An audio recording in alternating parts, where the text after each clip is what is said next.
Hi, in this video we are going to talk about single replacement reactions. Please excuse my handwriting. I will do my best to be as clear as possible. So I hope you remember from previous video that a single replacement reaction is an element combining with a compound to form a different element and a different compound. And how this is going to occur is you're going to have two of the elements switch places. So let's say you have A in its elemental form reacting with BX, which is a compound. A and B being metals and X being a nonmetal. And what's going to happen is A and B are going to replace each other. There's one set of elements in this reaction, a single set that will replace each other. So now B is in its elemental form as a product, and A is now bonded to X. There are three basic types of single replacement reactions that all follow that same pattern.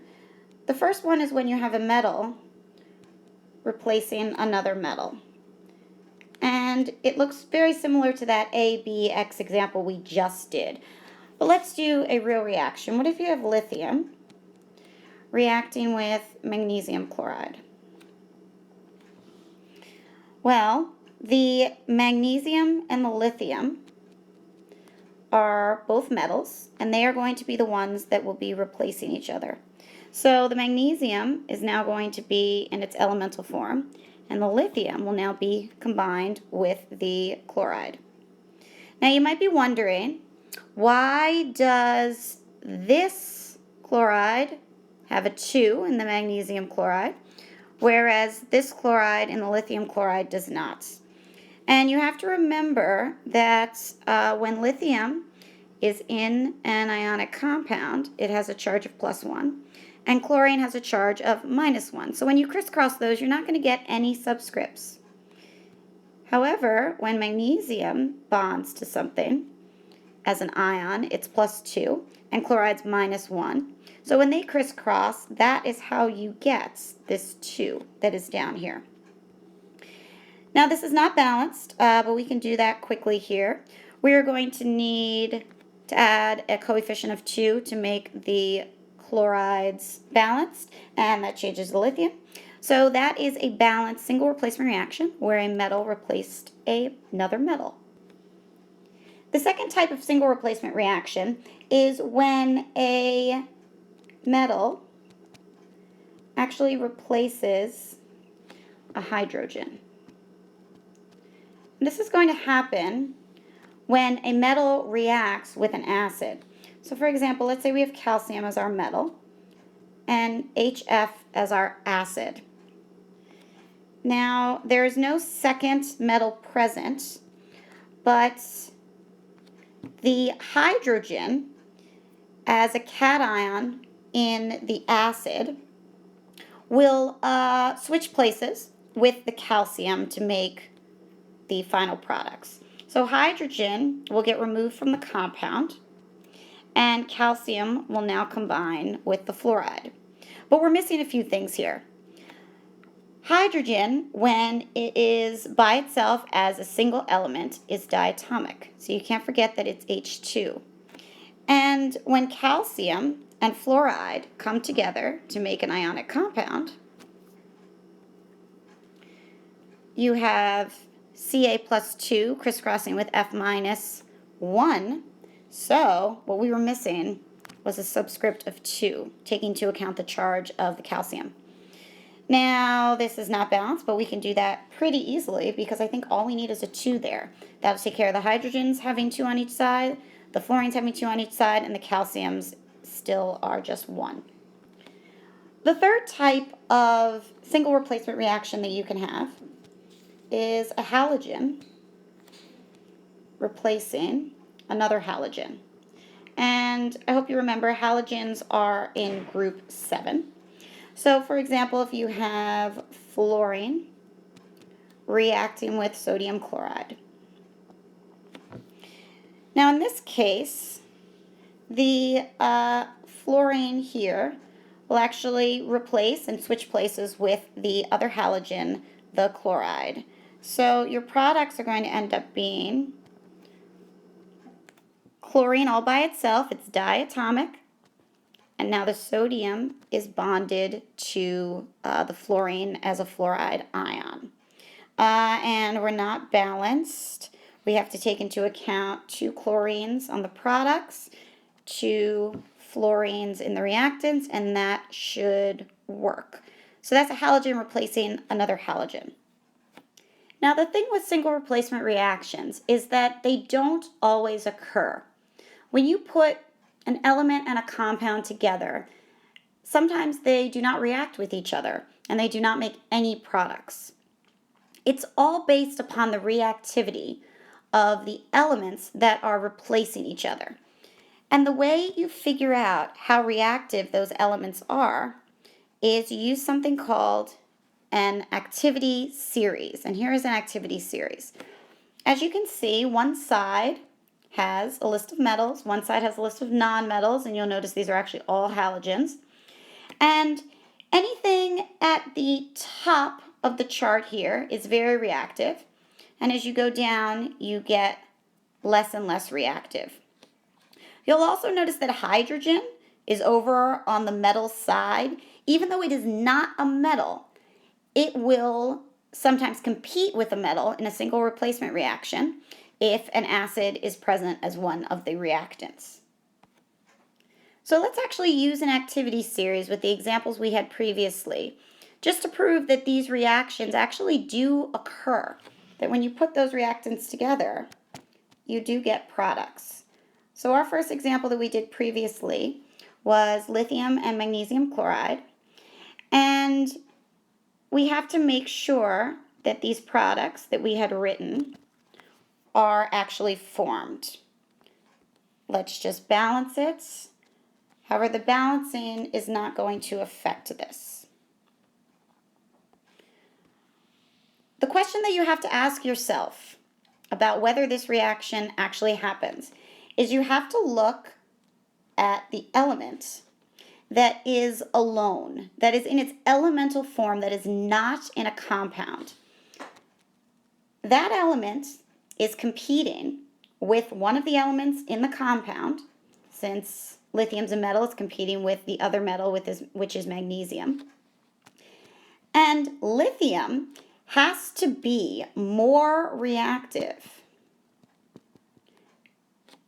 than the magnesium for the reaction to occur. Well, let's look at our activity series and double check that this is true. Well, lithium happens to be all the way at the top of the series, so there's actually nothing that's going to be more reactive than the lithium. But let's just point out the magnesium as well. The lithium is more reactive than the magnesium. Therefore, the lithium has the ability to bond to the chlorine and remove the magnesium from that compound and make the magnesium be by itself as a product. So this reaction that we wrote previously does occur. Now let's look at our example where we had a metal, calcium, replacing a hydrogen, which was in an acid. So the products that we wrote previously were calcium fluoride and hydrogen gas. And if you want to balance it, that would be great. What we need to look at though is the competing elements here. The question is calcium more reactive than hydrogen and able to displace it in the compound and form a compound with fluorine and leave hydrogen by itself?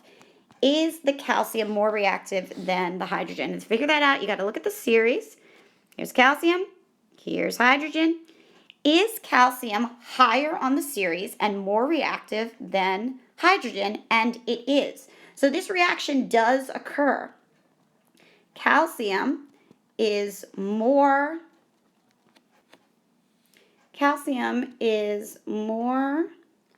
reactive than hydrogen. So this reaction will occur. Let's do this one more time, this time with our halogen replacing halogen example. We had fluorine and sodium chloride, and we made sodium fluoride and chlorine. And to make it complete, we balance it. But the focus of this is to see the things that are competing, in this case 2 halogens, is the substance that's an element in the reactant side. Is it more reactive and able to replace the halogen that is in the compound? Well, let's find fluorine and chlorine. They're going to be on the nonmetal side of our activity series chart. And is the fluorine higher up in the series, meaning it's more reactive than the chlorine? And it is. So this reaction will occur. We're just going to do 2 more examples with different equations here to show you some more single replacement reactions using the activity series. Now, what I recommend first is figure out what is competing. So what substances are competing? For example, if I have sodium fluoride and zinc reacting together, before I even ask myself what are the products of this, well, let's figure out what is competing with each other, because we know it's single replacement. We have a compound and we have an element. Now, since the lone element, the element that's in its elemental form, zinc here, since it's a metal, it has to compete with either another metal or a hydrogen. Well, there's no hydrogen, so it's competing with another metal, which is sodium in this case. So we figured out what's competing. Now, to figure out if the reaction's even going to happen, let's see. Zinc has to be more reactive than sodium to make this reaction possible. So we go to our activity series. We find zinc. We find sodium. And the question we're asking ourselves, is zinc more reactive than sodium? And the answer is no. Zinc is less reactive than sodium. So zinc is not going to have the ability to complete this single replacement reaction. And so all you write here is no reaction. No reaction occurs. No products are made when you combine sodium fluoride and elemental zinc. One last example here. What if you have bromine reacting with aluminum chloride and you're asked to write the products? Well, first figure out what is competing. The element that's all by itself is a halogen. Well, halogens can only compete with other halogens. So here's the other halogen in the compound. And we need to ask ourselves, is the elemental bromine, is it reactive enough to remove the chlorine from the compound with aluminum? Well, we have to find them on our series. Bromine, chlorine, and bromine is lower on the activity series than chlorine. So bromine is less reactive than chlorine. Well, that means that unfortunately, this single replacement reaction will not occur. And you do not write any products. You simply say no reaction. So I hope this helps to explain if single replacement reactions actually occur, and if they do occur, what the products will be. And the key, remember, is to look at the substance that's in its elemental form in the reactant side. Is it more reactive than the substance that it is competing with? And you have to look at the activity series to figure out reactivity.